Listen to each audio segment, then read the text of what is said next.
The little girl's voice cut through Seattle's winter morning like a knife through silk, stopping a man who'd made his fortune ensuring people never stopped him for anything. Killian Gallo had just stepped from his renovated brownstone onto Capitol Hill's frost-covered sidewalk when 3-year-old Tilly broke from her mother's grip and ran directly into his path. Her small boots slapped against ice-crusted concrete, pink knit cap sitting crooked on her head, one mitten dangling from the string threaded through her coat sleeves. Behind her, Vienna gasped and lunged forward, but the child had already planted herself in front of a man whose tailored charcoal coat probably cost more than their monthly rent. Tilly looked up with eyes that held no understanding of social hierarchies or the dangerous reputation that made grown men cross streets to avoid this particular neighbor. She asked her question with the directness only children possess, words tumbling out before her mother could snatch her back to safety. "Can you fix our door?" "Mommy's scared." The statement landed between them with surprising weight, 5 words that contained entire stories about broken locks and sleepless nights. Tilly pointed across the street toward the 3-story walk-up, where paint peeled from window frames and the front entrance hung slightly askew. Her gesture was matter-of-fact, as though asking this stranger to repair their home's most basic defense was perfectly reasonable. Vienna finally reached her daughter and grabbed her hand with more force than necessary, her face flushing red beneath the olive complexion that suggested Mediterranean ancestry somewhere in her bloodline. She wore a second-hand coat wrapped tight against the cold, a knitted scarf wound several times around her neck, and the kind of exhaustion that comes from working overnight shifts and raising a toddler alone. Her apology came out strangled and rushed, words tripping over each other in her haste to extract them both from this mortifying encounter with the wealthy neighbor she'd probably only seen from a distance. Killian should have kept walking toward the black sedan idling at the curb, where his driver waited to transport him to morning meetings that involved ledgers coded in ways the IRS would never decipher. He'd built his entire adult life on the principle of strategic distance, never involving himself in situations that didn't serve clear objectives or advance carefully calculated interests. His reputation in Seattle's underground networks rested on being untouchable, unreachable, and utterly focused on the business of managing what polite society called organized crime. But something in Vienna's eyes when she yanked Tilly backward made him pause with his hand on the sedan's door handle. That particular shade of fear was familiar from his childhood, from watching his own mother check locks 3 times before bed and flinch at unexpected sounds. It was the fear of women who knew exactly how thin the barrier was between safety and catastrophe, who understood that doors weren't just architectural features, but the only thing standing between their children and a world that didn't care about their vulnerability. The street seemed to hold its collective breath, while Killian studied the mother and daughter with the same analytical attention he brought to evaluating business opportunities. Vienna clutched Tilly's hand like a lifeline, her chin lifted in defiance even as humiliation colored her cheeks, clearly preparing for dismissal or worse from the wealthy neighbor. Behind them, their building sagged against the winter sky, its disrepair a stark contrast to the renovated properties on his side of the block. "What's wrong with your door?" Killian's question came out rougher than intended, his voice carrying traces of Brooklyn that 20 years in the Pacific Northwest hadn't completely erased. He ignored his driver's subtle cough of impatience and the fact that this delay would cascade through his carefully structured morning schedule. Vienna's shoulders tensed at his attention rather than relaxing, her instinct correctly identifying that interest from men like him rarely came without complications. She explained in clipped sentences about the lock mechanism that hadn't worked properly since September and the bottom hinge that scraped against the frame, and how the super kept promising repairs but never followed through. Her words painted a picture of institutional neglect, of landlords who collected rent from tenants too poor to have options and too tired to fight for basic maintenance. Tilly swayed between them, mittened hands clasped together, watching this exchange with a child's faith that adults would somehow fix problems once properly identified. Killian's phone buzzed insistently in his pocket, undoubtedly his associate wondering why they weren't moving according to schedule, but he didn't reach for it. Instead, he found himself giving a single nod that committed him to something his rational mind was already questioning, an impulse decision so unlike his usual calculated approach that his driver actually straightened in visible surprise. Vienna's expression shifted from defensive to bewildered, clearly not having expected anything beyond a polite brush-off. "I'll look at it tonight." The words came out before he'd fully considered their implications, before he'd analyzed the strategic value or potential complications of inserting himself into these strangers' lives. Tilly's face split into a grin that showed the gap where her front tooth should have been, while Vienna opened her mouth to protest or question or possibly refuse, then seemed to lose momentum mid-breath. The moment stretched awkward and uncertain until Killian turned away and slid into his sedan without offering further explanation. Through the tinted window, he watched Vienna steer Tilly toward the bus stop on the corner, both of them moving with the hurried gait of people running late for daycare drop-off and work shifts that didn't forgive tardiness. The mother kept glancing back at his departing car with an expression caught between hope and suspicion. His driver pulled into morning traffic without comment, professional enough not to question why they'd just added an unprofitable complication to an already complex day. Killian spent the first 3 miles of their drive telling himself this was simple pragmatism, that a broken door in the neighborhood represented a security gap that could eventually affect property values and local stability. He specialized in protection rackets, among other ventures, so ensuring residential security fell technically within his professional purview. The rationalization felt thin even to him, but he'd learned long ago that admitting the actual motivations for his choices often created more problems than strategic fiction. The truth he wouldn't acknowledge until much later was that Tilly's words had cracked something in the armor he'd spent 15 years constructing. "Mommy's scared," echoed through his thoughts during meetings about distribution territories and debt collection protocols, a reminder that fear wasn't always about business leverage or territorial disputes. His associate Luca finally asked about the delay during their lunch meeting at an Italian restaurant Killian owned, through layers of shell companies and silent partnerships. The question came casual and curious rather than challenging, because Luca had worked with him long enough to recognize when pushing for information would be counterproductive. Killian deflected with vague comments about neighborhood awareness and maintaining the area's reputation, explanations that were technically accurate while revealing nothing about small girls in crooked hats. That evening, long after legitimate businesses had closed for the night and the city settled into its grittier rhythms, Killian loaded a toolbox into his sedan with the efficiency of someone who'd learned basic repair skills from necessity rather than hobby. His childhood apartment had been filled with things that broke and stayed broken because his mother worked 2 jobs, and they couldn't afford professionals for problems that weren't immediately catastrophic. He'd taught himself to fix loose hinges and sticky locks and everything else that threatened their minimal sense of safety.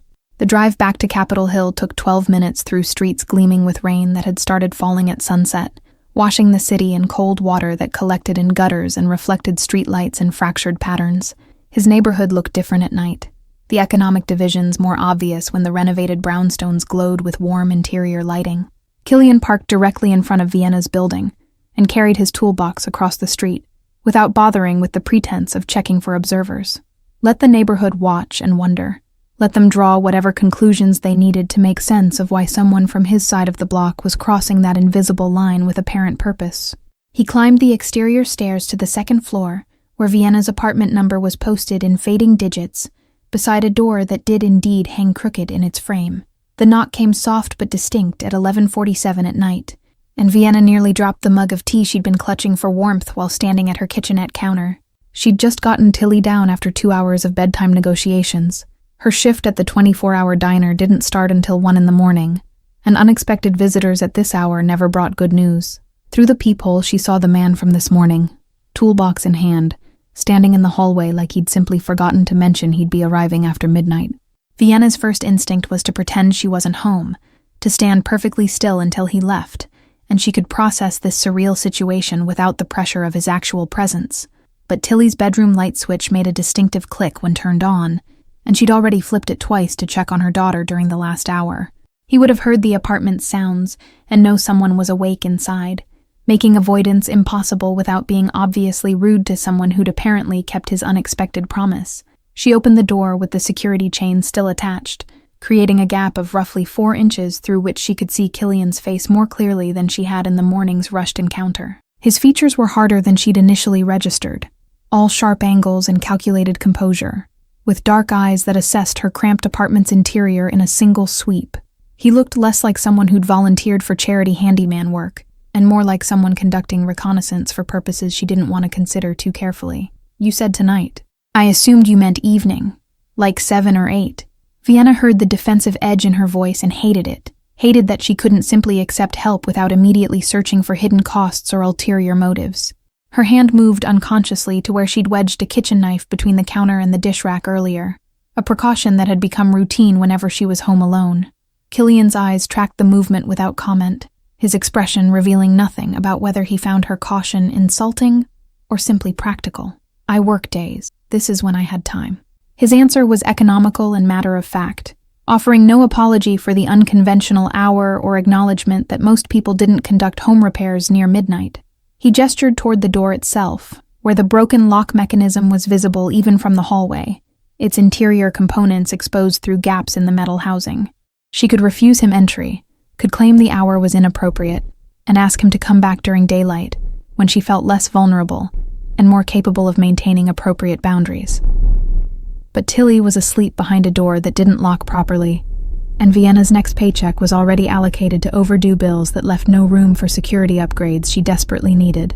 Pride was a luxury she couldn't afford when basic safety was at stake. Vienna unhooked the chain and stepped back, gesturing for him to enter while maintaining maximum physical distance in the apartment's limited space.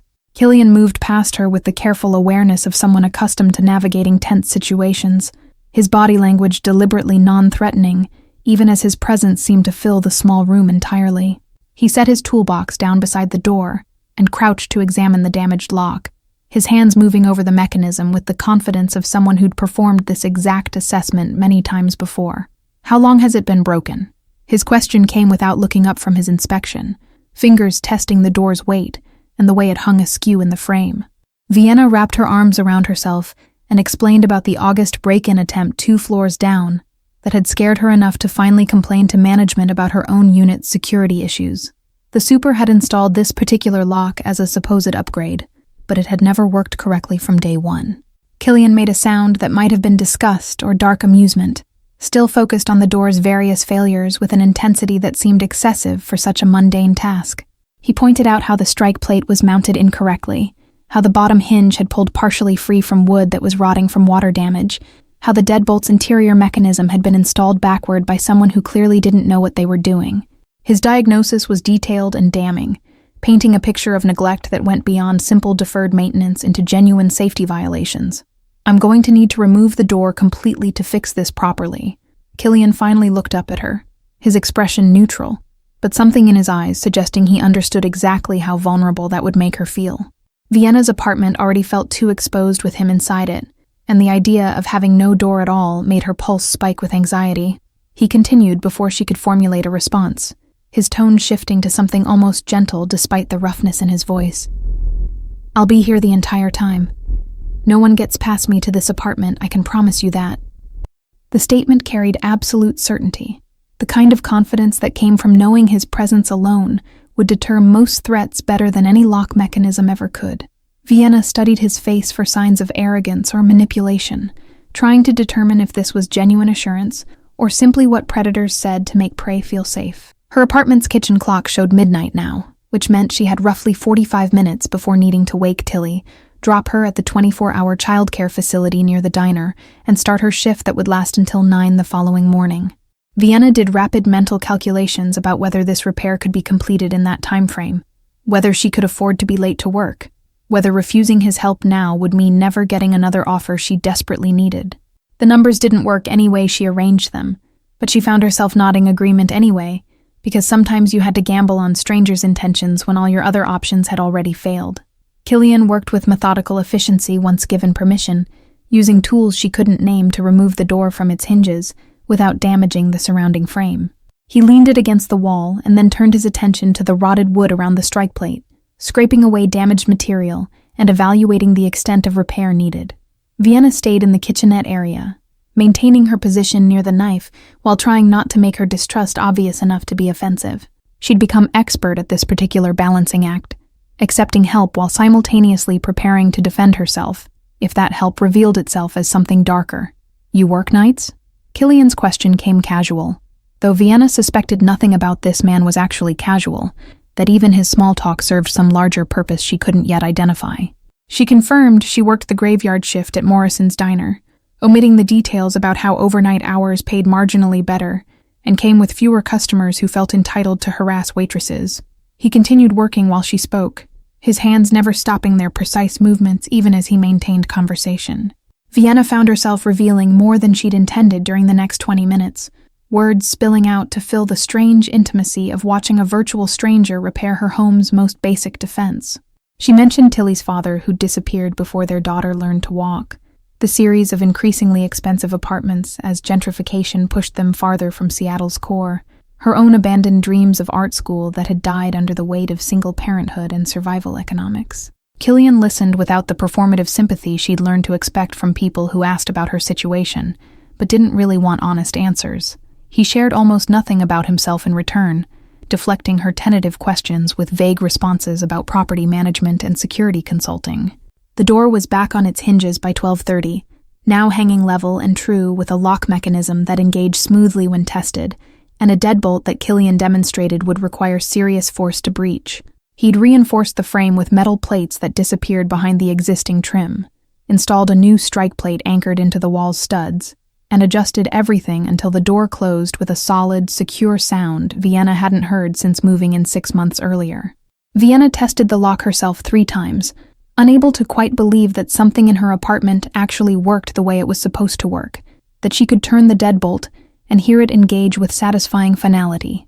The transformation was remarkable enough to make her eyes sting with unexpected emotion, though she blinked rapidly to clear them before Killian could notice and misinterpret her reaction.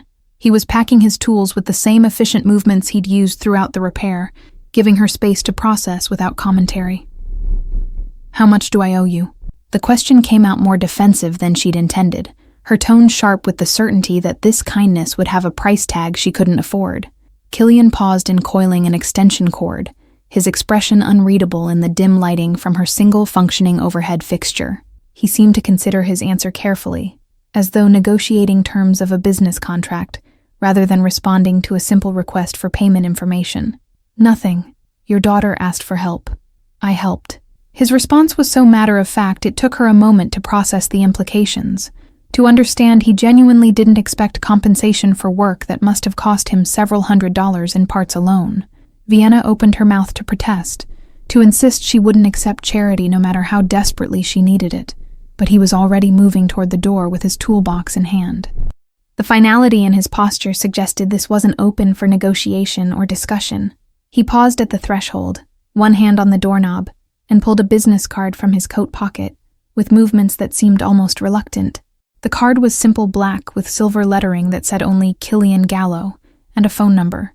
No company name or title to indicate what business he actually conducted. He set it on the small shelf beside her door without meeting her eyes, his voice dropping to something quieter when he finally spoke. "If you need anything else fixed, or if anyone bothers you, call that number." The offer hung in the air between them, loaded with implications Vienna wasn't ready to examine.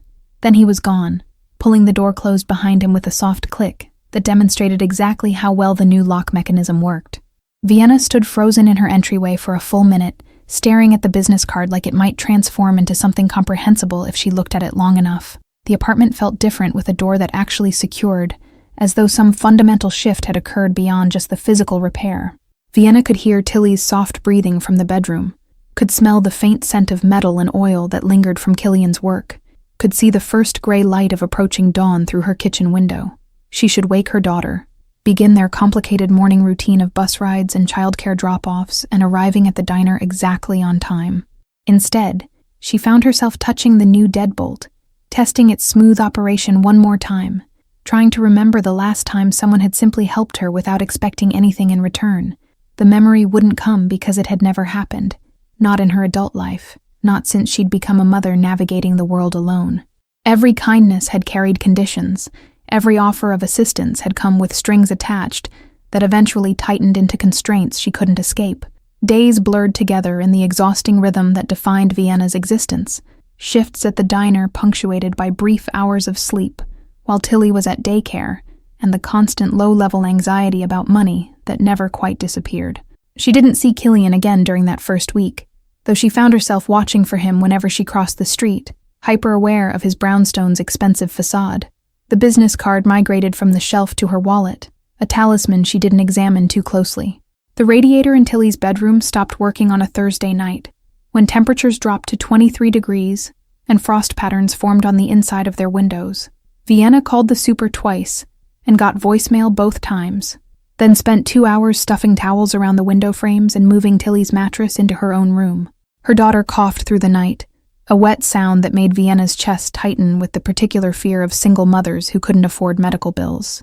By Friday morning, Vienna had convinced herself that Killian's offer had been politeness rather than genuine, that wealthy men didn't actually want poor neighbors calling them about domestic problems, that reaching out would be presumptuous. But Tilly's cough had worsened, and the super still wasn't returning calls, and Vienna's paycheck wouldn't clear until Tuesday. She pulled the business card from her wallet during her lunch break, staring at the numbers like they might rearrange themselves into something less intimidating. She didn't call. Instead, she shoved the card back in her wallet and finished her shift and took Tilly to the free clinic where they waited 3 hours, only to be told it was probably just a cold. Keep her warm and hydrated.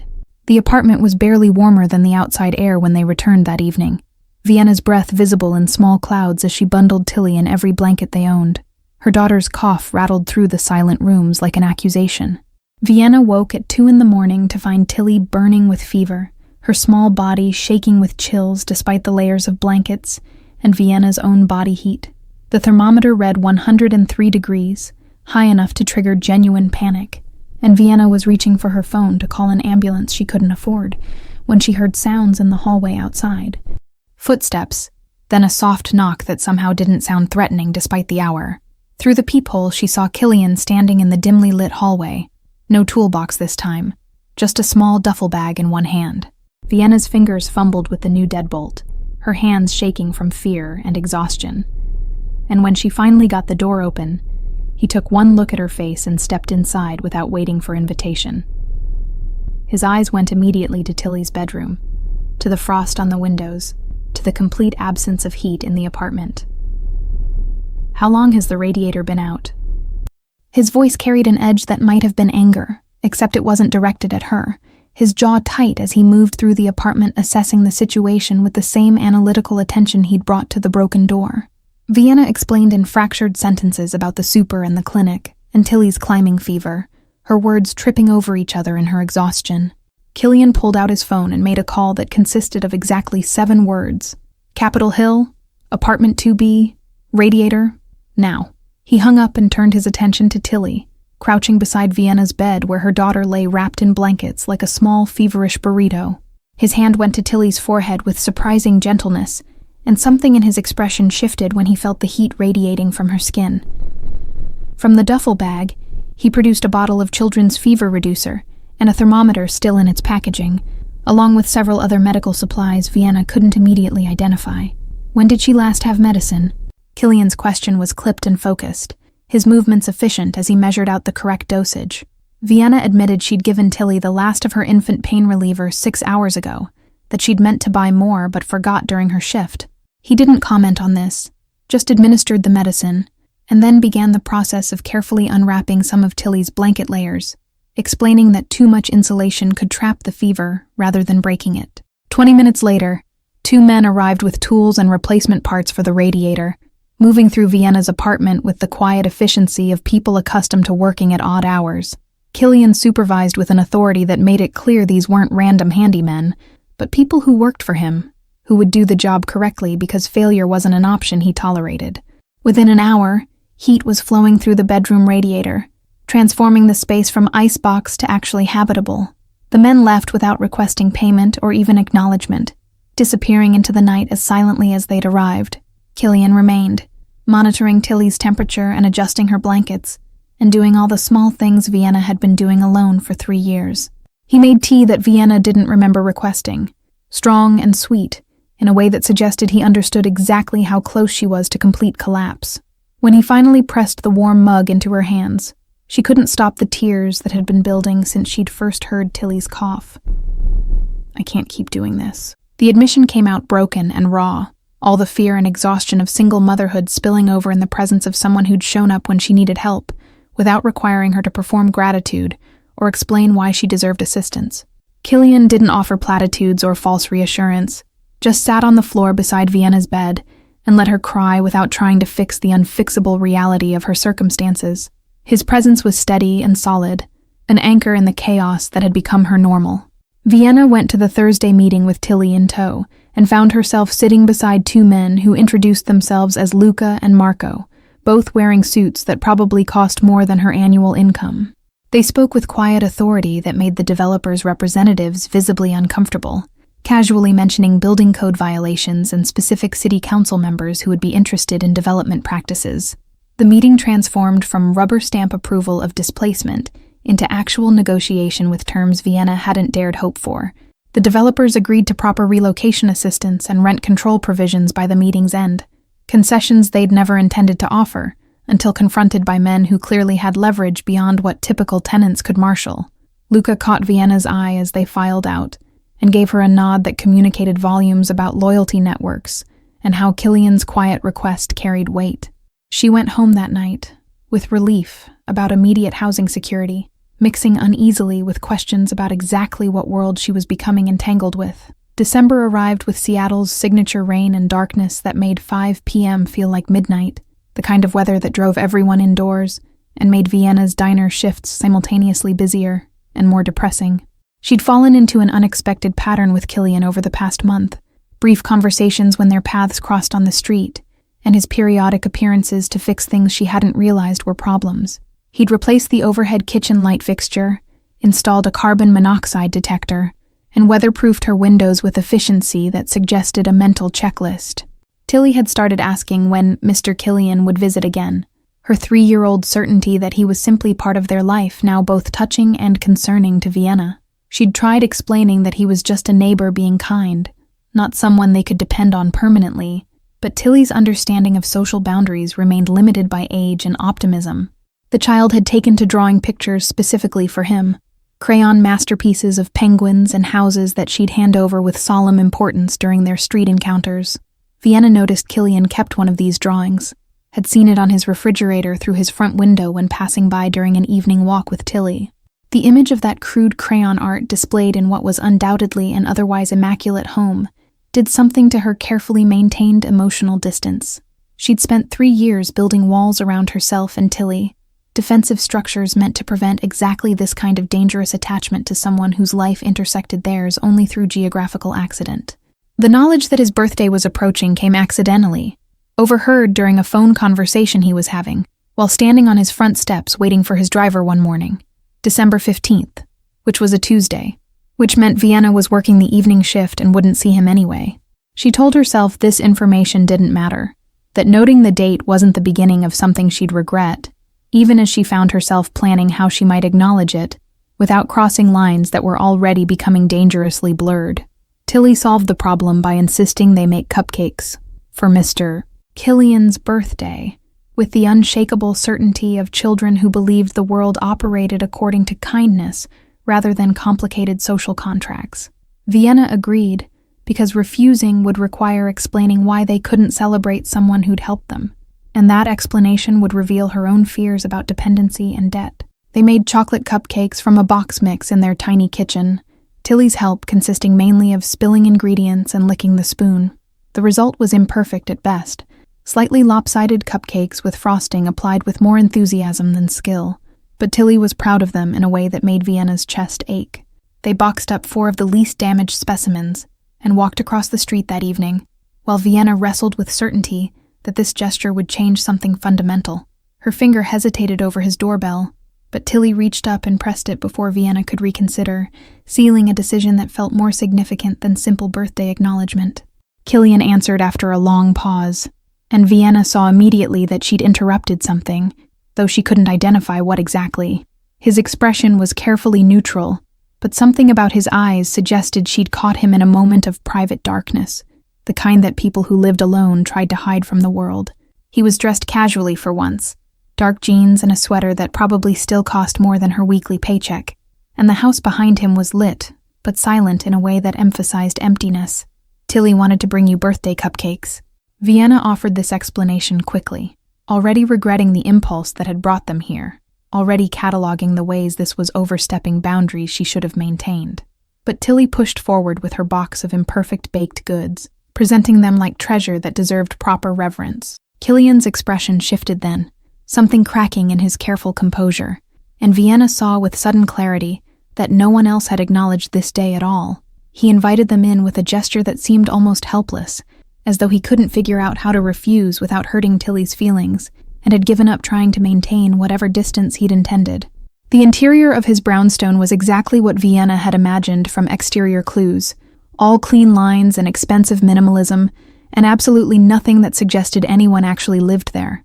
It was beautiful in the way museums were beautiful, perfect and untouchable, and completely devoid of the warmth that came from accumulated life. Tilly's excited chatter about the cupcake-making process filled the silence while Killian led them to his kitchen, a space with restaurant-quality appliances that probably saw minimal use.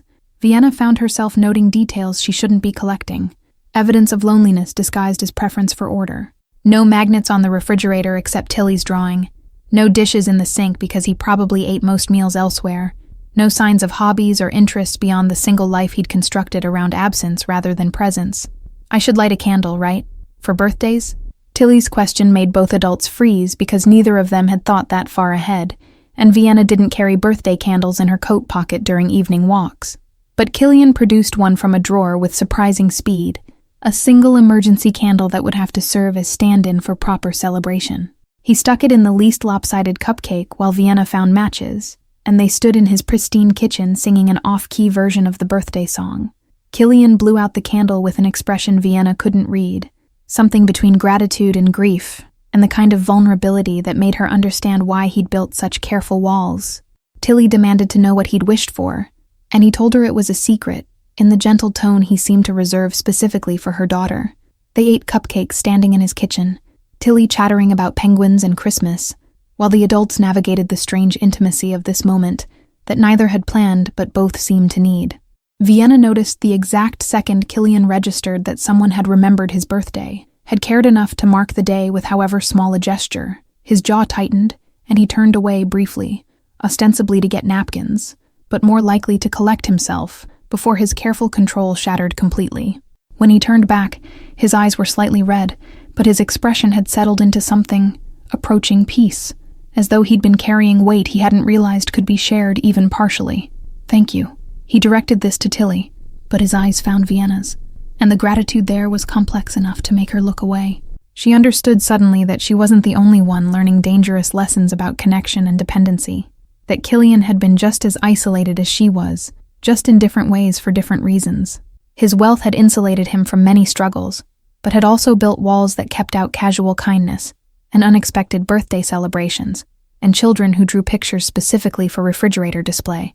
They stayed longer than Vienna intended, Tilly exploring his house with the fearlessness of children who assumed all spaces were meant for them, while the adults followed behind, making sure she didn't break anything valuable. Killian showed Tilly his office with its wall of books, and told her about learning to read in a library, because his childhood home hadn't contained many books of its own. Vienna saw the parallels forming, the recognition passing between two adults who understood what it meant to build yourself from nothing while carrying weight of everything survived. When they finally left, Tilly was yawning and draped over Vienna's shoulder, exhausted from excitement that had sustained her past normal bedtime. Killian walked them to the door and lingered there in a way that suggested he didn't want the evening to end, didn't want to return to the silence of his beautiful, empty house. Vienna felt that reluctance echo in her own chest, the dangerous realization that she'd started wanting more of his presence than she could afford to want. She made herself say goodbye before that wanting could take root deeper. "Vienna." Killian stopped her as she reached the bottom of his front steps, his voice carrying through the cold air with unusual hesitation. She turned back and found him framed in his doorway, light spilling around him in a way that somehow emphasized rather than diminished his isolation. He seemed to be wrestling with words that wouldn't come easily, his usual economy of language failing him when he needed it most. Finally, he just said, "This was the best birthday I've had in 20 years. The admission hung between them in the December air, vulnerable and honest in a way that made Vienna's throat tight. She didn't know how to respond to that kind of raw truth, didn't know what it meant that their small gesture had mattered so much to someone who seemed to have everything. So she just nodded and carried her sleeping daughter home, understanding that something fundamental had shifted between them tonight, that they'd moved past the fiction of simple neighborly assistance into territory neither of them knew how to navigate. Vienna lay awake that night, long after putting Tilly to bed, thinking about empty houses and accumulated loneliness, and the particular kind of isolation that came from having wealth, but no one to share birthday cupcakes with. She thought about Killian's expression when Tilly had handed him those imperfect baked goods, the way his careful composure had cracked to reveal genuine emotion beneath. The memory made her chest ache with feelings she couldn't afford to examine too closely. Dangerous tenderness for someone whose real life she barely understood. The next morning brought routine back with the force of necessity. Vienna's alarm-shattering sleep at 5 a.m. for an early shift that would barely cover this week's groceries. She moved through morning rituals on autopilot, getting Tilly ready for daycare drop-off while mentally reviewing her section assignments and calculating tip percentages needed to make rent. Last night's birthday celebration already felt like something that had happened to someone else, a brief departure from reality that couldn't be sustained in daylight's harsh practicality. But when Vienna opened her front door to leave, she found a small package on her doorstep, wrapped in simple brown paper, with her name written in Killian's precise handwriting. Inside was a set of oil paints, professional quality brushes, and canvas boards, the kind of art supplies she'd mentioned wanting during one conversation months ago about abandoned dreams of art school. No note accompanied the gift, just materials that acknowledged both her past aspirations and current impossibility of pursuing them given her financial constraints. Vienna stood in her doorway holding supplies that probably cost more than her weekly paycheck, torn between gratitude and the uncomfortable realization that Killian had been paying closer attention to her casual comments than she'd realized. Tilly peered at the paints with interest, asking if she could use them, and Vienna heard herself promising they'd paint together soon. She tucked the supplies inside before leaving, adding them to the growing collection of ways Killian was becoming woven into the fabric of their daily existence. The diner shift was brutal. Breakfast rush followed by lunch crowd with barely time to breathe between orders, and Vienna's feet ached by the time she finally clocked out at 2 p.m. She picked up Tilly from daycare and decided to stop by the corner market for milk they needed, taking the route that happened to pass Killian's brownstone. She told herself this wasn't deliberate, that she wasn't looking for him, even as her eyes tracked to his front windows checking for signs of presence. He was sitting on his front steps despite the December cold, still dressed in his usual expensive simplicity, but looking somehow less composed than she'd ever seen him. Tilly spotted him first and ran ahead before Vienna could stop her, launching into enthusiastic recap of her daycare activities. Killian listened with the focused attention he always gave her daughter, but Vienna noticed shadows under his eyes that suggested he'd slept as poorly as she had, processing whatever the previous night had stirred up between them. "Thank you for the paints." Vienna said it quietly after Tilly had exhausted her news and moved to examining ice crystals on the sidewalk. Killian's expression shifted into something that might have been embarrassment, as though he'd been caught doing something he shouldn't have, offering gifts that exceeded appropriate boundaries. He deflected with a shrug that tried for casual but missed, his usual self-assurance faltering in a way that made him seem younger and more vulnerable than his carefully constructed exterior typically allowed. "You mentioned wanting them. I happened to see them." The lie was obvious, but Vienna let it stand, because acknowledging the truth would require discussing why he remembered casual comments about her deferred dreams and cared enough to do something about them. They stood in uncomfortable silence for a moment, both aware they were navigating new territory without a map, trying to maintain fiction of simple neighborly assistance, while evidence mounted that this had become something else entirely. Tilly solved the awkward moment by inviting Killian to see her new daycare project, a painted handprint turkey that was technically from November, but remained her pride. Vienna found herself inviting him up to their apartment without fully deciding to, the words emerging before her rational mind could prevent them. Killian hesitated, and Vienna saw him weighing the implications of accepting, of crossing that threshold again outside the pretense of repairs or emergencies, of admitting they wanted each other's company beyond practical necessity. He followed them upstairs, and spent the next hour sitting on Vienna's worn couch, listening to Tilly's rambling stories, while Vienna made coffee she couldn't really afford, but wanted to offer anyway. The domesticity of the scene was striking. This dangerous man who conducted business. She didn't want to know about playing dollhouse with her daughter, and complimenting her artistic choices. Vienna watched from the kitchenette and felt something shift in her chest. Resistance crumbling under the weight of how right this felt despite all the reasons it shouldn't. When Tilly finally wore herself out and settled for a cartoon on Vienna's ancient television, the adults found themselves in the kitchen area, maintaining careful physical distance while their conversation grew more honest. Killian admitted he'd spent previous birthdays alone for the past 15 years, had trained himself to treat the date as unremarkable to avoid confronting the loneliness it represented. Vienna shared her own history of solitary celebrations since becoming a mother, how marking time felt different when you had no one to mark it with. The confessions felt dangerous in their intimacy, stripping away pretense to reveal the isolation both had been hiding beneath different exteriors. Killian's wealth, and Vienna's poverty were opposite responses to similar wounds, armor built from different materials to protect against the same fundamental fear of being truly seen and still abandoned. Understanding this created connection that went deeper than attraction or gratitude, recognition of shared damage that made them comprehensible to each other in ways they weren't to most people.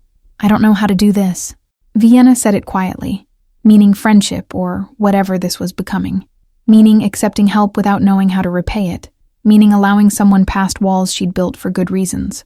Killian met her eyes, and she saw her own uncertainty reflected back, acknowledgement that he was equally lost in navigating this territory. His response when it came was honest in a way that made her breath catch. "Neither do I, but I don't want to stop trying." The admission hung between them, vulnerable and brave and terrifying in its implications. Vienna understood he was offering something beyond fixing doors and buying art supplies, offering himself in whatever limited capacity his complicated life allowed.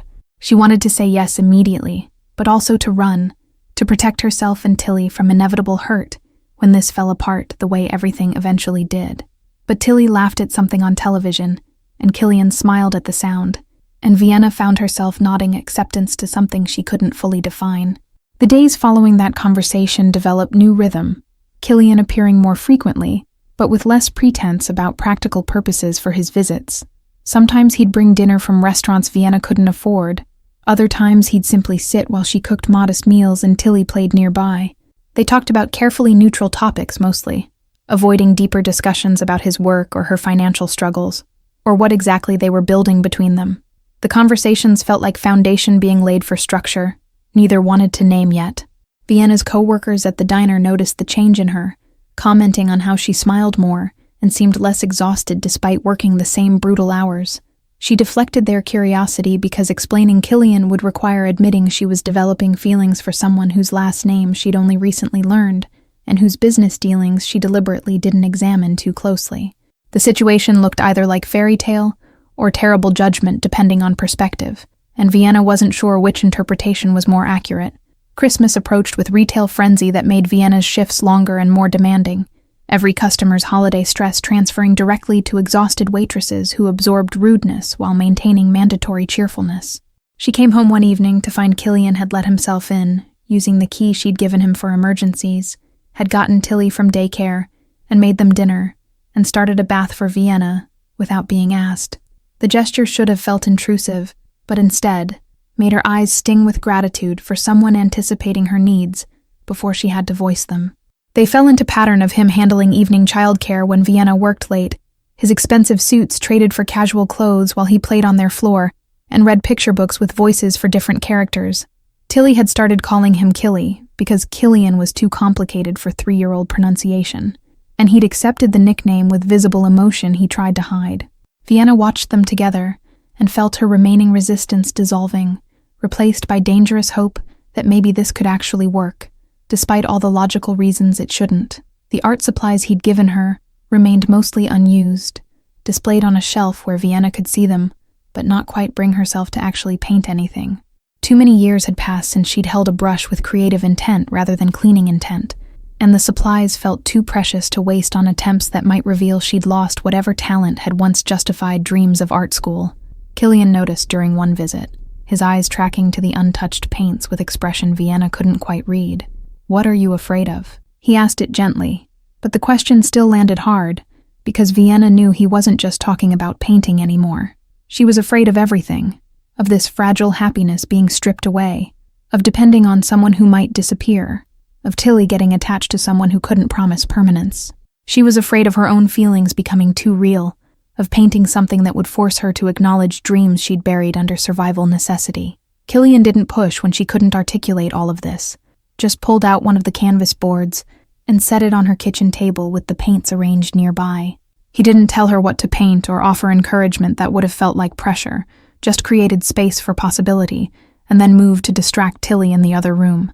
Vienna stared at the blank canvas for a long time before finally picking up a brush, letting muscle memory guide initial strokes, while her conscious mind tried not to overthink the act of creation she'd denied herself for years. She painted Seattle's skyline from memory, the view from her apartment window transformed by artistic license into something more hopeful than the actual vista of economic division. The process felt rusty, but also familiar, like recovering a language she'd spoken fluently in another life. Killian returned at some point to watch silently, and Vienna felt his presence as support rather than judgment, understanding that this small act of reclaiming abandoned dreams mattered more than the painting's actual quality. Vienna's ex-boyfriend appeared the week before Christmas, materializing outside the diner at the end of her shift, with timing that suggested he'd been watching her schedule for opportunity. Ryan hadn't been father material 3 years ago, and time hadn't improved him, just added harder edges to features that had once seemed carelessly handsome, rather than genuinely dangerous. He wanted money he claimed she owed him, explanations about why mutual acquaintances had mentioned seeing her with someone new, access to Tilly he'd never wanted when they'd actually been together. She told him to leave, and he grabbed her arm hard enough to leave marks, his voice dropping into the threatening register she remembered from their last months together before she'd finally escaped. The diner's cook intervened before the situation escalated further, physically removing Ryan from the premises, while Vienna stood frozen with old fear rising up to choke current confidence. Ryan left shouting promises about lawyers and custody, and making her regret keeping his daughter from him. Threats that landed hard, despite being obviously empty. Vienna took the bus home shaking, her arm throbbing where Ryan's fingers had dug in, old patterns of fear reasserting themselves with depressing ease, despite 3 years of building independence from men who used strength to compensate for lack of actual power. She'd spent years proving she could survive alone, and 5 minutes with her ex had reduced her back to feeling trapped and vulnerable. The apartment felt less secure than it had that morning despite all Killian's repairs, because locks couldn't stop someone who knew exactly which emotional vulnerabilities to exploit through history and shared biology with her daughter. She didn't tell Killian about the encounter, convincing herself it was just Ryan being Ryan, and would blow over once he realized she had nothing to give him, and no interest in reopening doors firmly closed. But Ryan appeared again 2 days later, outside Tilly's daycare, trying to gain entry by claiming parental rights he'd legally forfeited through absence. The center's director refused him access and called Vienna at work, triggering new wave of panic about gaps in her daughter's protection that she couldn't fill through vigilance alone. Vienna left her shift early and picked up Tilly, holding her daughter too tight, while trying to figure out how to handle threats that came from someone who technically had biological rights if he chose to pursue them legally. She was standing in her apartment trying to decide whether to call police or a lawyer she couldn't afford when she heard shouting in the hallway outside. Ryan's voice, raised in drunken anger, mixed with another voice she recognized with jolt of fear and something else she didn't want to examine. Vienna looked through her peephole and saw Killian blocking Ryan from her door, his posture radiating controlled violence that made her ex's aggression look like childish posturing by comparison. They were talking in voices too low for her to hear clearly, but Ryan's body language shifted from aggressive to defensive within seconds of whatever Killian said. She watched her ex retreat down the hallway without having reached her door, watched Killian remain motionless until Ryan disappeared down the stairs, watched him finally turn toward her apartment with expression she'd never seen before. She opened the door before he could knock, questions crowding her throat about how he'd known to be there, and what exactly he'd said to make Ryan leave, and whether she should be grateful or terrified. Killian's eyes went immediately to her arm where bruises were visible beneath her rolled-up sleeves, his jaw tightening with anger that clearly wasn't directed at her. The concern in his expression was so genuine it made Vienna's remaining defenses crumble completely, tears she'd been holding back since Ryan's first appearance finally breaking through. He won't come back. Killian stated this as absolute fact rather than hopeful prediction, and Vienna believed him because she'd seen how quickly Ryan's bravado had collapsed under whatever unspoken threat had been delivered in that hallway. She should ask what he'd said, what leverage he'd applied, what connections had been activated to solve her problem with such efficiency. Instead, she just nodded and stepped back to let him inside, acknowledging silently that they'd crossed another line together, that his protection now extended beyond fixing doors into actively managing threats to her safety. Tilly was in her bedroom playing with her penguin, and didn't know about the drama that had unfolded in the hallway, didn't understand that her biological father had tried to force entry into their life after 3 years of elective absence. Vienna wanted to keep it that way, wanted to preserve her daughter's innocence about danger for as long as possible in a world that already threatened childhood security in too many ways. Killian seemed to understand this without explanation, his voice dropping to quieter register when he asked if Vienna was okay, beyond the obvious physical evidence of not being okay. She explained about their history in abbreviated form, the gradual escalation from controlling behavior to actual violence that had finally driven her to leave while pregnant, despite having nowhere to go and no resources beyond stubborn determination to protect her unborn child. The admission felt like vulnerability she shouldn't be revealing, evidence of poor judgment in relationships she'd worked hard to move past. But Killian listened without the judgment she'd expected. His questions focused on practical details about restraining orders and custody agreements rather than why she'd stayed as long as she had. "I have security cameras." Killian's statement seemed like non sequitur, until he continued explaining that footage from his brownstone captured the street including Vienna's building entrance, that he'd review it to document Ryan's harassment and provide evidence if she needed it for legal proceedings. The casual mention of surveillance felt intrusive, until Vienna realized he was offering her tools to protect herself that she lacked resources to obtain alone. He pulled out his phone and showed her the app he used for monitoring, explaining access to relevant footage anytime she needed proof. Vienna accepted this help, like she'd accepted everything else, with gratitude that felt uncomfortably close to dependence and growing acknowledgement that her life was becoming entangled with Killian's, in ways she couldn't fully untangle, even if she wanted to anymore. He stayed until she'd calmed completely, making tea she didn't remember requesting and playing with Tilly to keep the child distracted, while her mother processed recent fear. When he finally left hours later, Vienna felt the apartment's silence differently than before. No longer comforting isolation, but absence of presence she'd started wanting there permanently. Christmas Eve arrived with rare Seattle snow that transformed the city into something briefly magical, covering grime and inequality beneath layer of white that made everything look cleaner than it actually was for however long the snow lasted. Vienna had worked the morning shift and returned home to find delivery on her doorstep. Multiple wrapped packages addressed to Tilly with card and handwriting she recognized. Inside were art supplies for children, good quality paints and paper and brushes that acknowledged Tilly's growing interest in copying her mother's recent creative attempts. The gifts were generous without being excessive, chosen with attention to what Tilly would actually enjoy, rather than expensive items meant to impress adults with price tags. Vienna found herself texting thank you to Killian's number with fingers that shook slightly from how this felt like accepting admission that they'd moved beyond neighborly favors into territory she wasn't ready to name fully. His response came immediately. "Merry Christmas." Then, after pause long enough, she'd thought the conversation was over. "I have nowhere to be tomorrow if you need help assembling toys or just company for dinner." The offer was casual, but carried weight of loneliness that matched her own, neither of them having family to spend holidays with, or money for celebrations that looked like versions advertised on television and in movies. Vienna found herself inviting him for Christmas dinner without fully deciding to do it, the words appearing in her text before her rational mind could prevent them. She'd planned simple meal she could afford on her budget, nothing fancy but enough to make the day feel special for Tilly beyond the modest gifts Vienna had scraped together.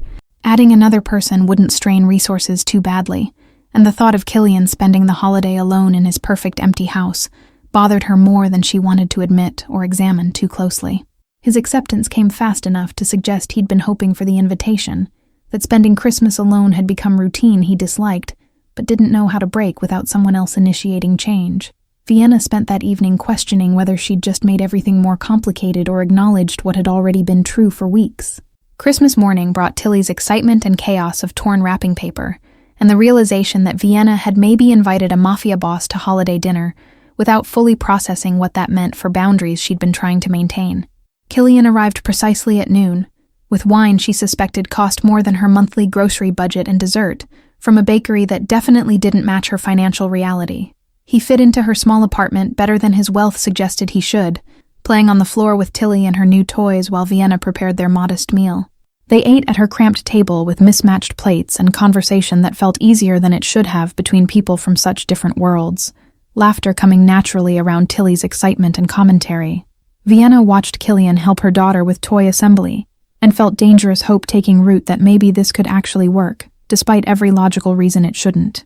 He looked more relaxed than she'd ever seen him, his usual careful control softened by wine and warmth, and the absence of whatever pressure he carried in his regular life outside these walls.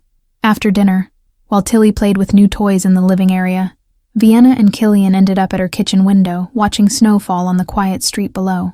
Their shoulders touched in the small space, proximity that felt both accidental and entirely deliberate, connection neither of them moved to break. The moment stretched with unspoken acknowledgement passing between them, understanding that something fundamental had shifted during this holiday celebration, and there was no going back to pretending they were just neighbors doing favors for each other across economic divides. "Thank you for letting me be here today." Killian said it quietly, his breath fogging the cold window glass, vulnerability in his tone that Vienna had learned to recognize as genuine rather than manipulative. She turned to respond, and found him already looking at her with expression that made her heart skip, something raw and unguarded in his eyes that spoke of yearning that matched her own. The kiss happened inevitably, neither initiating so much as moving together into connection that had been building for months through accumulated small moments and shared loneliness. The kiss ended slowly, both of them pulling back with expressions that mixed wonder and uncertainty about what they'd just acknowledged between them. Vienna's heart hammered against her ribs, while Killian's hand remained on her waist, neither of them quite ready to fully break contact. Tilly's voice called from the living room asking for help with a toy, breaking the moment and giving them both excuse to step apart and process what had just happened without the pressure of immediate discussion about implications. The rest of Christmas Day passed in careful normalcy, both adults maintaining appropriate distance, while Tilly remained the center of attention and activity. But something had fundamentally shifted, visible in the way Killian's eyes tracked Vienna's movements, and how she found herself hyper-aware of his presence in ways that went beyond grateful friendship. When he finally left that evening, his goodbye lingered at her doorway, with unspoken questions hanging between them about what came next, and whether they were brave enough to pursue answers. January arrived with the particular brutality of Seattle winter, temperatures dropping below freezing and staying there while the city struggled through ice storms that made commuting treacherous. Vienna's hours at the diner were cut as business slowed, leaving her short on rent money with utilities climbing from increased heating needs. She avoided mentioning this to Killian during their now regular evening visits, pride preventing her from appearing like she'd kissed him with calculation about financial security rather than genuine feeling that had been building for months. But Killian had developed disturbing ability to read her silences, and he appeared one evening with paperwork that made Vienna's stomach drop with combination of relief and dread. He'd been looking into her building's ownership structure and discovered the entire property was going up for sale, likely to be purchased by developers who would gut renovate and displace all current tenants within months. The news wasn't surprising given the neighborhood's trajectory, but having timeline put to her inevitable displacement made panic rise sharp and immediate. "I want to buy you a house." Killian said it directly, no preamble or softening, just statement of intention that landed between them like bomb waiting to detonate. Vienna's immediate reaction was refusal, the word forming before he'd finished speaking, because accepting housing from him would cross lines she couldn't uncross. But he continued before she could articulate her rejection, pulling out listings for modest homes in safer neighborhoods with better schools and yards where Tilly could play without Vienna constantly worried about traffic or crime. Not a gift, a loan, or whatever terms make you comfortable. He was negotiating now, applying the same strategic thinking he brought to his actual business dealings, trying to find framework Vienna could accept. She wanted to maintain her refusal, but Tilly was playing nearby, and Vienna thought about trying to find new apartment with first and last month's rent plus deposit while working reduced hours. The math didn't work, hadn't worked for a while, and pretending she had options when she didn't was luxury she couldn't afford. They argued in whispers while Tilly watched her cartoon, Vienna insisting she wouldn't accept charity, and Killian countering that helping someone he cared about wasn't charity, but investment in future he wanted to be part of. The phrasing stopped her cold because it was first time either of them had explicitly named that they were building towards something beyond present moment. His eyes held hers with intensity that made clear this wasn't about property transactions, but about commitment he was trying to offer in language she might accept. "I can't pay you back. Not in any reasonable time frame." Vienna made herself say it plainly, forcing acknowledgement of economic reality that made power dynamics between them fundamentally unequal. Killian's expression suggested he'd already considered and dismissed this concern as irrelevant to his actual motivations. He explained patiently about property being investment that would appreciate regardless, about wanting Tilly safe in neighborhood where broken doors weren't normal, about Vienna having space to paint, without worrying about whether creativity time could have been spent working extra shifts. The last point hit harder than the others because he'd noticed what Vienna had been trying to hide, that the art supplies he'd given her remained mostly unused, because every hour spent painting felt like hours she should have been earning money. He'd identified the exact way poverty killed dreams, not through lack of talent, but through grinding necessity that made creativity seem like irresponsible indulgence. Understanding this about her circumstances made his offer feel less like rescue fantasy and more like someone paying attention to what she actually needed beyond material basics. Vienna agreed finally with conditions that made the transaction feel less like accepting kept woman status and more like complicated loan arrangement between people who trusted each other. She'd pay what she could when she could. He'd maintain legal ownership until some distant future when she'd theoretically paid enough to transfer title, and they'd document everything properly to avoid implications she couldn't stomach. Killian accepted her terms without argument, clearly willing to structure the arrangement however necessary for Vienna to preserve dignity she needed to maintain sense of self. The house he'd found was small but solid in neighborhood that straddled line between working class and lower middle class, the kind of area where people mowed lawns and kids played in streets under watchful neighborhood eyes. It had 2 bedrooms and a yard with fence and kitchen that actually had counter space beyond minimum required for food preparation. Vienna walked through it feeling like she'd stepped into someone else's life, someone who had security and options and future that extended beyond next month's rent payment. Tilly loved it immediately, with child's certainty that good things were simply meant to happen, running through rooms and claiming the smaller bedroom as her own without doubt or hesitation. Vienna watched her daughter's joy and felt something break open in her chest, the possibility that maybe she could actually provide stability instead of constant precarious scrambling. Killian stood back, letting them explore, his expression carefully neutral, but satisfaction visible in the set of his shoulders at having solved a problem that had been weighing on Vienna for months. The move happened over 2 weeks in February, Killian's associates appearing with trucks and muscle to transport Vienna's minimal belongings while she worked her shifts.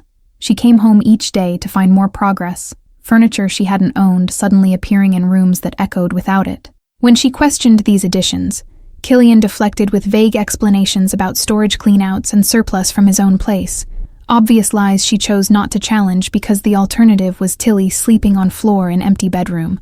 Their first night in the new house felt surreal. Vienna lying awake in bedroom with door that locked properly and windows that didn't let in cold air and heating system that actually maintained temperature. Tilly slept in the next room with nightlight that Vienna had bought specifically for this space, small luxury of child having her own bedroom for first time. The silence was different from their apartment. Absence of sirens and shouting neighbors, and constant background noise of too many people living too close together in inadequate spaces. Killian appeared the next morning, with breakfast from bakery and tools, to install additional security measures he deemed necessary for house in this neighborhood. Vienna watched him work while Tilly helped by handing him screws and asking endless questions. He answered with patience that seemed inexhaustible where her daughter was concerned. The domesticity of the scene was almost painful in its normalcy, temporary illusion that they were family building life together, rather than something more complicated she couldn't quite name. Stay. Vienna said it without planning to, the word emerging while Killian packed his tools to leave after finishing security installation. He froze mid-motion and turned to look at her with expression that suggested he'd been hoping for this invitation, but hadn't wanted to presume. She clarified quickly that she meant for dinner, not some more permanent arrangement, but something in his eyes told her he'd understood the deeper invitation beneath the surface request. He stayed, and they made dinner together in kitchen that had room for 2 people to move without constantly colliding. That night, after Tilly was in bed, they sat on Vienna's secondhand couch in living room that was slowly becoming home through accumulated small touches. The conversation turned serious when Killian finally addressed the question Vienna had been avoiding asking directly. He explained that his business involved security consulting and property management for clients who operated outside conventional legal frameworks, careful phrasing that confirmed what she'd suspected about his connections to Seattle's organized crime networks without forcing her to hear details that would make complicity explicit. Vienna processed this information while watching him try to gauge her reaction, clearly prepared for judgment or rejection, but she'd already known enough to guess the rest, and his honesty about it felt like respect for her intelligence rather than confession-seeking absolution. She asked only one question that mattered to her, whether his work put Tilly at risk, and his immediate emphatic negative carried weight of someone who would die before allowing harm to reach the child he'd come to care about. That assurance was enough for Vienna to accept his world existed parallel to hers, without demanding he choose between them. Spring arrived gradually through March and April, Seattle's famous rain continuing but warmer now, bringing green back to the small yard where Tilly played under Vienna's watchful eyes. The house had settled into feeling like actual home through accumulated routines and Killian's increasingly frequent presence that had evolved from visits into something approaching cohabitation. He kept clothes in Vienna's closet now, toiletries in her bathroom, his life bleeding into hers, through practical intimacy that preceded official relationship definitions. Either of them felt ready to speak aloud. Vienna had returned to full-time hours at the diner as business picked up with better weather. Her commute longer now from new neighborhood, but worth it for returning to apartment that was actually house with space and safety. She'd started painting in evenings after Tilly went to bed, small canvases at first because confidence took time to rebuild after years of neglect. Killian encouraged without pushing, his appreciation for her work genuine, even when Vienna could see technical flaws that made her wince. He'd hung several pieces in the living room despite her protests, claiming the walls looked bare without them. Tilly had adjusted to the move with resilience of childhood, making friends with neighboring kids and starting to call Killian Daddy in moments of excitement, before correcting herself to Killy when she remembered. Neither adult corrected her either way, both recognizing that she was naming reality that already existed regardless of technical legal definitions. Killian's response to the title was always visible emotion he tried to control, clear evidence that being chosen by this child meant more to him than achievements that had built his wealth and reputation. The neighborhood accepted Vienna's presence with the cautious welcome, extended to newcomers who might or might not integrate into existing social fabric. She'd met some of the other mothers at the small park 2 blocks away, conversations remaining surface level, but friendly enough. They asked about Tilly's father with the careful curiosity of people trying to determine Vienna's situation, without appearing judgmental, and she deflected with vague references to complicated circumstances that discouraged further probing while remaining technically honest. Money remained tight, despite no longer paying rent, because utilities and maintenance on actual house cost more than Vienna had budgeted for. Killian had tried to simply pay these expenses, but Vienna refused with stubbornness that frustrated them both, her need to contribute something toward their living situation non-negotiable, even when pride made finances harder. They'd finally compromised on her covering utilities, while he handled larger maintenance issues that required expertise or expensive parts, division that felt less like charity and more like partnership between people with different resources. Ryan's threatened custody challenge never materialized beyond initial bluster, and Vienna learned through mutual acquaintances that he'd left Seattle entirely after some unspecified encounter that had convinced him pursuing Tilly was dangerous to his health. She didn't ask Killian directly what had happened, some questions better left unexamined, but she understood that protection he'd promised was both real and potentially frightening in its thoroughness. The knowledge should have concerned her more than it did, but maternal instinct toward safety trumped moral complications about methods. Vienna's supervisor at the diner had noticed the change in her, commenting on how she seemed lighter somehow despite still working the same demanding shifts. She'd been offered promotion to shift manager with modest pay increase, recognition that her reliability and competence deserved acknowledgement.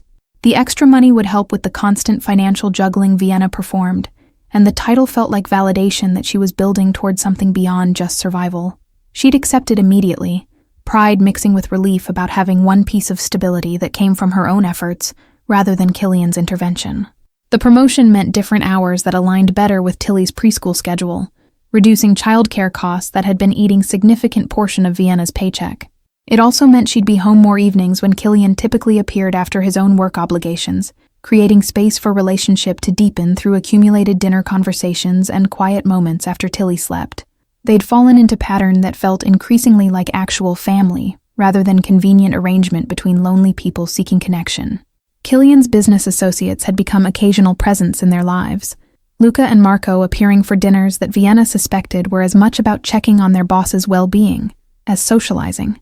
She'd learned to read the subtle dynamics between the men, understanding that Killian's associates were both concerned about his attachment to civilian life and protective of happiness they recognized he'd been lacking. Their acceptance of Vienna seemed to grant permission for relationship to continue, removing obstacles she hadn't fully known existed within his world's power structures. Summer arrived with rare Seattle heat that drove everyone outdoors, and Vienna spent weekends at the park with Tilly, while Killian worked obligations he couldn't explain in detail. She'd stopped asking for specifics about his business dealings, accepting that compartmentalization was necessary for her own peace of mind about moral implications. What mattered was how he treated Tilly with unfailing gentleness, how he showed up consistently when promising to be somewhere, how he'd quietly paid off medical bill Vienna had been struggling with when Tilly had needed emergency dental work after playground accident. The painting Vienna had been working on for weeks finally felt complete in late June. Oil portrait of Tilly playing in their yard with afternoon light filtering through trees. She'd captured her daughter's joy with skill that surprised her, muscle memory returning stronger than expected from years of dormancy. Killian found her staring at the finished canvas with mixed emotions about whether it was actually good or whether motherhood had made her judgment too soft. His assessment when she asked was characteristically direct, pointing out technical strengths while acknowledging she'd captured something essential about childhood happiness that transcended mere technique. "You should show these somewhere." Killian gestured to the collection of completed paintings that had accumulated in their spare bedroom, Vienna's reluctant portfolio that she'd been treating as private hobby rather than potential professional work. The suggestion made her immediately defensive. Years of poverty taught caution about hoping for anything beyond basic survival, making ambition feel dangerous. But he persisted with patience that had become familiar, researching local galleries that accepted new artists and even making introductory contact with owner he knew through tangential business connection. Vienna found herself agreeing to gallery meeting with the same reluctant acceptance that characterized how she'd come to accept most of Killian's help, resistance eroding under combination of his certainty and her own buried dreams, finally having space to breathe. The gallery owner was a professional woman named Sarah, who examined Vienna's work with critical eye before offering tentative interest in showing several pieces in group exhibition planned for autumn. The possibility felt unreal enough that Vienna almost declined from pure fear of failure, but Killian's hand on her lower back steadied her enough to accept opportunity she never would have pursued alone. The preparation for the exhibition consumed Vienna's evenings in ways that felt both exhilarating and terrifying, hours spent selecting which pieces best represented her artistic voice while second-guessing every choice. Killian had converted the garage into proper studio space without consulting her first, appearing one Saturday with contractors who installed professional lighting and proper ventilation systems that transformed the space from storage area into actual workspace. Vienna had been angry about the presumption until she'd stood in the completed studio feeling possibility expand in ways the cramped spare bedroom had never allowed, understanding that sometimes his solutions to problems she hadn't articulated came from paying attention, rather than overstepping boundaries she'd established. The neighborhood women had started inviting Vienna to their weekly coffee gatherings, casual meetings at the local cafe where they discussed everything from school politics to personal struggles with the kind of honesty that came from shared circumstances. She'd learned that Marcus, 2 doors down, was recently divorced and struggling with custody arrangements, that Jennifer across the street was considering leaving her husband but feared financial instability, that Rebecca next door was supporting her elderly parents while raising 3 kids on teacher's salary. Their problems weren't identical to Vienna's history, but close enough that she could offer perspective from someone who'd survived similar challenges, and slowly she'd become part of community support network, rather than just recipient of neighborly politeness. Killian's mother's death anniversary fell in September. Date Vienna only knew because she'd found him sitting alone in the dark living room at 3 a.m, unable to sleep through the weight of old grief. He'd told her haltingly about the woman who'd raised him in poverty while working herself to exhaustion, who'd died from treatable illness because she'd delayed seeking medical care she couldn't afford until it was too late. The story explained so much about his compulsive need to fix things for Vienna and Tilly, his inability to watch people struggle with problems money could solve when he had resources his mother had never possessed. Vienna had held him while he cried for the first time in their relationship, understanding that his strength came with cracks that needed witnessing rather than fixing. Walking home from that meeting, Vienna found herself crying without quite understanding whether the tears were joy, or fear, or grief. For years she'd lost to survival mode that had forbidden artistic ambition. Killian held her, while she processed emotions that had been suppressed so long they emerged tangled and overwhelming. He didn't offer platitudes about deserving success or talent being obvious, just presence that had become anchor she'd stopped pretending she didn't need. When she finally calmed, he asked only if she was okay, and Vienna realized she was. Maybe for first time in years she was actually okay. Tilly's 4th birthday in August became celebration that involved both their neighborhood friends and some of Killian's associates, strange mixing of worlds that somehow worked through shared focus on making Little Girl's Day special. Vienna watched her daughter blow out candles surrounded by people who cared about her happiness, and felt dangerous hope that maybe they'd actually built something sustainable here. Killian caught her eye across the cake and smiled with expression that suggested he was thinking similar thoughts about permanence and future and family chosen rather than inherited. The evening after party ended, when Tilly was asleep and house was quiet except for their low conversation in the kitchen. Killian finally said what they'd both been avoiding making explicit. He wanted this to be real, wanted to be part of their lives, not as helpful neighbor or convenient solution to Vienna's problems, but as partner who stayed through difficulties and celebrated victories and showed up consistently because that's what family meant. Vienna listened to his halting explanation of feelings he clearly wasn't practiced at expressing, and felt her own careful control cracking under weight of how much she wanted exactly what he was offering. "I love you." Vienna said it first, because Killian seemed unable to find words, his usual articulate precision failing him when vulnerability was required. The confession felt terrifying and liberating simultaneously, acknowledgement of truth that had been growing for months, through accumulated small moments of care and presence. Killian's response was, "Kiss," that communicated what words couldn't, relief and joy and promise that he'd been wanting permission to make. When they finally broke apart, he repeated her words back with voice that shook slightly, admitting what they both already knew but needed spoken aloud to make real.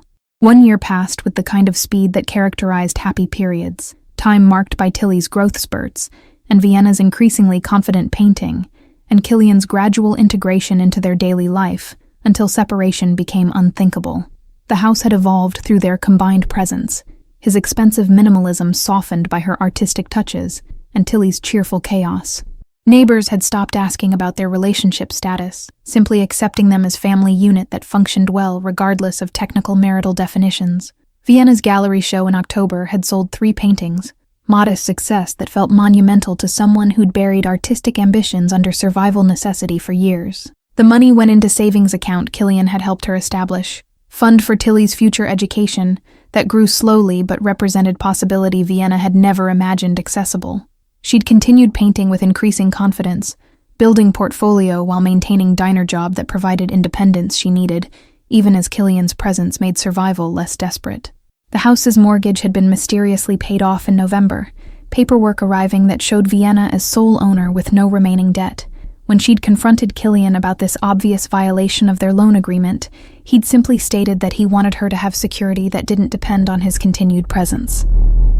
The gesture terrified Vienna precisely because it demonstrated commitment that made his potential departure devastating possibility, but she'd accepted with understanding that sometimes gifts were about giving rather than receiving, and she needed to let him care for her in ways his emotions demanded.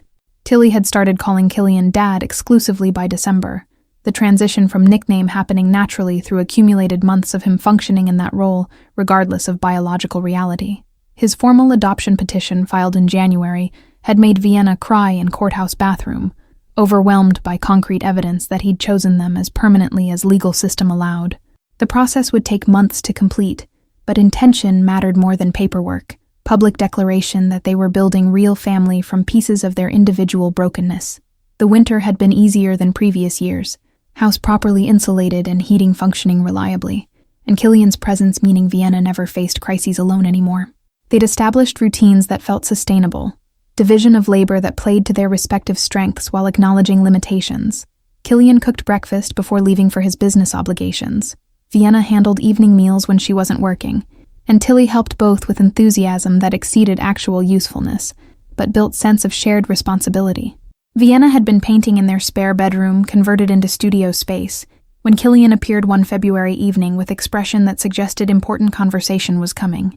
He'd been increasingly present lately, spending most nights in their house rather than maintaining pretense of separate residence across town in Brownstone he rarely visited. The shift from visiting to living together had happened gradually enough that pinpointing exact transition moment was impossible, but they'd crossed that line months ago through accumulated intimacy that preceded formal discussion. "Marry me." "Bob," Killian said it without preamble, while Vienna was still holding paintbrush, his usual economy of language employed for most important question he'd likely ever asked. Vienna's hand shook enough that she had to set brush down carefully to avoid dripping paint on floor, her mind racing through implications while her heart had already decided answer. She'd sworn after Ryan that she'd never give another man legal power over her life, But Killian had already proven himself through a year of consistent presence and care that demanded nothing beyond what she willingly offered. Yes. Vienna's answer came simpler than the question. Single word that contained commitment she'd been building toward through accumulated trust and love that had grown despite her best efforts at self-protection. Killian's relief was visible in the tension leaving his shoulders, evidence he'd genuinely feared rejection, despite year of evidence suggesting otherwise. He produced ring that was elegant without being ostentatious, his usual good taste applied to jewelry that Vienna could actually imagine wearing while working, rather than leaving locked away for special occasions. They married in April at small courthouse ceremony with Luca and Marco as witnesses, and Tilly serving as flower girl with serious dedication to her responsibilities.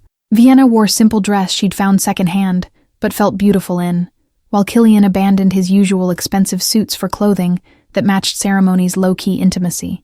The lack of fanfare felt right for people who'd built their relationship through quiet consistency rather than grand gestures, commitment acknowledged through paperwork that made legal what had already been true emotionally. The honeymoon was weekend at Seattle Hotel because Vienna couldn't take extended time from work, and they both agreed Tilly was too young to leave for longer periods. But the 2 nights felt luxurious anyway. Room service and uninterrupted sleep and time to simply be together without responsibilities intruding. They talked about future in concrete terms for first time, discussing where Tilly might go to school, and whether Vienna could eventually paint full-time, and how Killian was considering transitioning his business toward more legitimate operations, now that he had family to consider beyond just himself. Returning home felt different after officially becoming family. Same house, but weighted with new significance about permanence they'd created together. Vienna had worried marriage might change dynamics that worked well informally, but instead found security in knowing their commitment was witnessed and documented beyond just private understanding. Killian seemed similarly grounded by official status. His usual careful control softened by certainty that she'd chosen him publicly in ways that couldn't be easily undone. Vienna's mother had reached out in May after years of silence. The email, arriving like ghost from past Vienna, had worked hard to leave behind. The message was brief and carefully worded, expressing regret about their estrangement and hope for reconciliation now that she'd heard through family channels about Vienna's marriage and stability. The contact stirred complicated emotions Vienna had thought she'd processed. Anger at abandonment during her most desperate years, mixing with the small wounded part of her that had never stopped wanting maternal approval.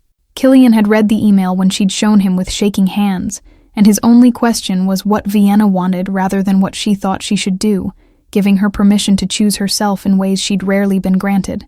They'd met for lunch in June at Neutral Restaurant where Vienna's mother had apologized with words that seemed genuine, but couldn't erase years of absence when Vienna had been raising Tilly alone in fear and poverty. Her mother explained about her own struggles with Vienna's choices, about religious beliefs that had made single motherhood seem like moral failure she couldn't support, about regret that had grown as years passed and grandchild grew up without her presence.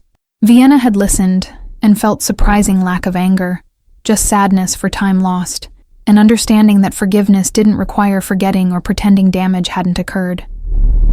She'd agreed to limited contact for Tilly's sake, supervised visits where her mother could know her granddaughter without having access to disrupt the stability Vienna had fought so hard to build. The decision to allow her mother back into their lives in controlled capacity had sparked Vienna's most honest conversation with Killian about fear and trust, and how trauma shaped the walls people built around themselves. He'd shared more about his own father's abandonment, and the years he'd spent building empire specifically to prove he wasn't the worthless kid his father had left behind without looking back. They'd recognized themselves in each other's damage, understanding that their careful approach to relationship had been less about not caring enough, and more about caring so much that vulnerability felt dangerous.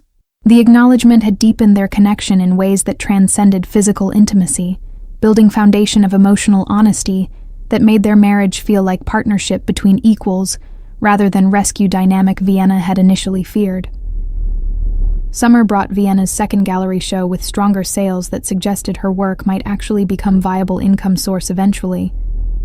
She'd started teaching painting classes at community center, sharing skills while earning supplemental income that reduced financial dependency on Killian in ways that mattered to her sense of self. He'd encouraged this expansion of her professional identity with genuine pride, understanding that she needed contribution beyond domestic sphere, even though money itself wasn't necessary concern.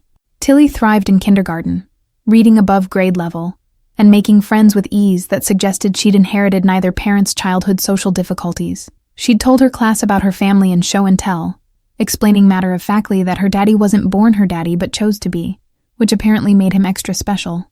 The teacher had shared this with Vienna during parent conferences, with expressions suggesting she found their unconventional family origin story touching rather than problematic. Killian's adoption of Tilly was finalized in September, official ceremony in judges' chambers that made legal what had been emotional reality for over a year. Tilly had asked why they needed court to say Killian was her dad when she already knew he was, question that held wisdom beyond her 5 years. But she'd enjoyed the formal acknowledgement anyway, judge giving her certificate with her new legal name that she'd clutched proudly all day.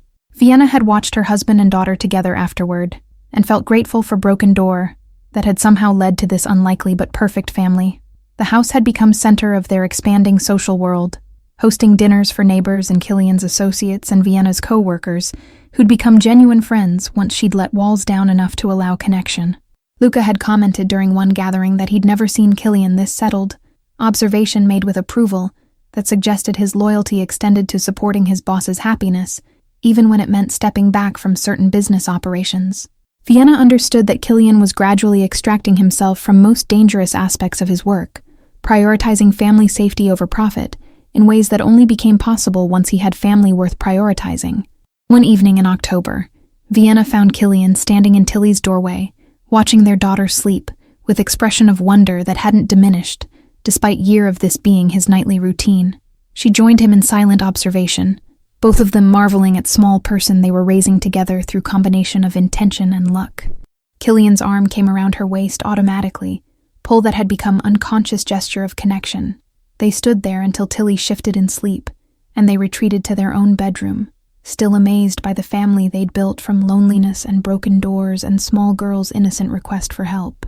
Vienna thought sometimes about that December morning, when Tilly had asked stranger to fix their door because mommy was scared, about how that simple request had opened door to life she couldn't have imagined during those desperate early months in deteriorating apartment. Killian had fixed more than door that first night, had repaired vulnerabilities Vienna had thought permanent through consistent presence that demanded nothing beyond what she could freely give. They'd both been broken in different ways, both hiding isolation behind different strategies, and Tilly's innocent trust had forced them into connection that healed through shared vulnerability. The door that had started everything hung properly in house they now owned together, solid and secure, like the family that had formed around it. Vienna could still remember the fear that had made her daughter ask for help, could trace direct line from that moment to marriage and adoption and life that felt sustainable in ways she'd stopped believing possible. Sometimes the best things came from asking for help when you needed it most, from letting walls down enough to accept care from unexpected sources, from choosing to believe that not everyone who offered assistance came with hidden costs attached. Thank you all for following this story. If you enjoyed it, please write in the comments where you're watching from. And don't forget to like, subscribe, and share this video. Your support means everything and helps me continue bringing you more stories about hope, second chances, and the unexpected ways love finds us when we need it most. See you in the next one.